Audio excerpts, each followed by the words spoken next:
বিরাট কোহলির কথা শুনে প্রায় হার্ট অ্যাটাক হওয়ার জোগাড় রবি শাস্ত্রীর। সোশ্যাল মিডিয়ায় ভাইরাল সেই ভিডিও। ভারতীয় ক্রিকেট দল এই মুহূর্তে বদলের হাওয়ায় ভাসছে। নতুন প্রজন্মের ক্রিকেটারদের উত্থানের মাঝেও দুই অভিজ্ঞ তারকা রোহিত শর্মা ও বিরাট কোহলি এখনও নিজেদের ধারা বজায় রেখে প্রমাণ করে দিচ্ছেন বয়স তাদের ছুঁতে পারেনি। সম্প্রতি অস্ট্রেলিয়ার বিরুদ্ধে 3 ম্যাচের ওডিআই সিরিজে তাদের অভিজ্ঞতা আর দাপটই ভারতের সম্মান রক্ষা করেছে। তবে সিরিজের শেষ ম্যাচের পর হঠাৎই রটতে শুরু করে বিরাট কোহলি ও রোহিত শর্মা দুজনেই নাকি আন্তর্জাতিক ক্রিকেট থেকে অবসর নিতে পারেন। এই গুজবের মাঝেই এক ঘটনার কারণে হইচই পড়ে যায়, যা এখন সোশ্যাল মিডিয়ায় ঝড় তুলেছে। অস্ট্রেলিয়ার বিপক্ষে প্রথম 2 ম্যাচ হেরে ভারত তখন সিরিজ হারার মুখে। তাই সিডনির শেষ ম্যাচটা ছিল মর্যাদার লড়াই। 237 রানের টার্গেট তাড়া করতে নেমে শুভমান গিল মাত্র 24 রানে আউট হয়ে ফেরেন। তখনই দলের ভরসা হয়ে ওঠেন 2 অভিজ্ঞ যোদ্ধা রোহিত ও বিরাট। দুজনের ব্যাটে দেখা যায় অনবদ্য ছন্দ। তারা দুজনে মিলে 169 বলে 168 রানের বিশাল পার্টনারশিপ করে দলের জয় নিশ্চিত করেন। রোহিত শর্মা সেই ম্যাচে নিজের আন্তর্জাতিক ক্রিকেটের 33তম শতরান পূরণ করেন, যা এক বিশাল মাইল ফলক। অন্যদিকে বিরাট কোহলি 81 বলে 74 রান করেন।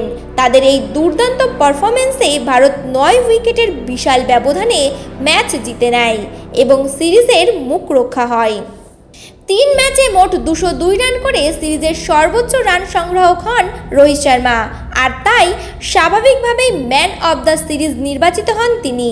উল্লেখযোগ্যভাবে তিনি একমাত্র ভারতীয় ক্রিকেটার যিনি অস্ট্রেলিয়ার মাটিতে 2 বার ওডিআই সিরিজে ম্যান অব দ্য সিরিজের সম্মান পেয়েছেন। ম্যাচ শেষে রবি শাস্ত্রী ও অ্যাডাম গিলক্রিস্ট মাঠে নেমে কথা বলেন 2 ভারতীয় তারকাদের সঙ্গে। সেখানে ঘটে গেল সেই ভাইরাল মুহূর্ত। গিলক্রিস্ট রোহিত ও বিরাটকে 2027 সালের বিশ্বকাপের জন্য শুভেচ্ছা জানিয়ে বলেন, তোমাদের এখনও দেখতে চাই মাঠে। এই কথার উত্তরে বিরাট হেসে বলেন, না, প্রথমেই আমি সবাইকে ধন্যবাদ জানাতে চাই। তার এই কথাতেই রবি শাস্ত্রীর মুখে দেখা যায় উদ্বেগের ছাপ। তিনি ভাবেন হয়তো কোহলি অবসরের ঘোষণা করতে যাচ্ছেন। মুহূর্তের মধ্যে সেই দৃশ্য ক্যামেরায় ধরা পড়ে যায় এবং ইন্টারনেটে ছড়িয়ে পড়ে। তবে কিছুক্ষণ পরেই বিরাটের পরের কথায় স্বস্তির নিঃশ্বাস ফেলে সবাই। কোহলি বলেন, আমাদের সবসময় সমর্থন করার জন্য ধন্যবাদ। আমরা ভারতীয় দর্শকদের ভালোবাসি, তাদের জন্যই খেলা এত বিশেষ হয়ে ওঠে। রোহিতের সঙ্গে আজকের জয়ী পার্টনারশিপ গড়ে দারুণ লেগেছে। আমরা শুরু থেকেই পরিস্থিতি বুঝে খেলেছি।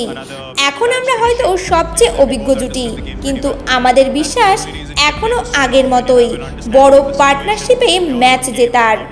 এই ভিডিও সোশ্যাল মিডিয়ায় ভাইরাল হতেই ক্রিকেট প্রেমীদের মধ্যে হাসির রোল। কেউ লিখছেন, রবি শাস্ত্রীর মুখের ভাবই সব বলে দিচ্ছে। আবার কেউ বলছেন, কোহলির কথা শুনে সবার বুক ধকধক করতে শুরু করেছিল। শেষমেশ বিরাট কোহলি জানিয়ে দিলেন, তিনি এখনই অবসর নিচ্ছেন না, বরং ভারতীয় ক্রিকেটে তার গল্প এখনও অনেক বাকি।